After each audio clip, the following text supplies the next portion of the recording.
L'Église catholique, quand elle se mêle de ses affaires, ce n'est pas pour tirer profit de la désignation du président de la CENI. L'Église catholique veut tout simplement apporter sa contribution pour une bonne organisation des élections crédibles, transparentes, pour faire avancer notre pays.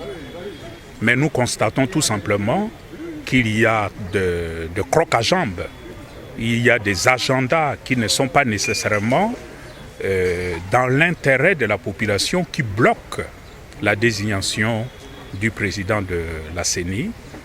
Mais notre position est connue, nous l'avons fait signifier à qui de droit et nous restons logiques avec nous-mêmes. Nous ne voulons pas trahir notre conscience et nous ne voulons pas trahir le peuple congolais.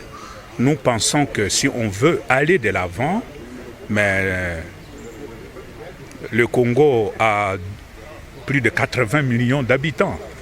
Et si on n'arrive pas à trouver un autre candidat qui soit capable de gérer la CENI, alors c'est que le pays est mort. Les acteurs sociaux se sont concertés, ils ont évalué la situation et le syndicat des enseignants catholiques est arrivé à la conclusion que les conditions ne sont pas réunies pour une rentrée scolaire comme prévu.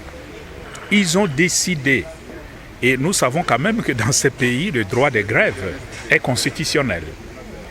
Et dans ces conflits, je crois que quand on lit les journaux, les réseaux sociaux, on a l'impression que dans notre pays, il y a une tendance à mélanger les genres. Ce qui se passe actuellement n'a rien à voir avec l'Église catholique. C'est un conflit de travail entre un employeur qui est l'État et ses employés qui sont les enseignants. Donc, il ne s'agit pas d'un conflit entre le gouvernement, l'État congolais et l'Église catholique.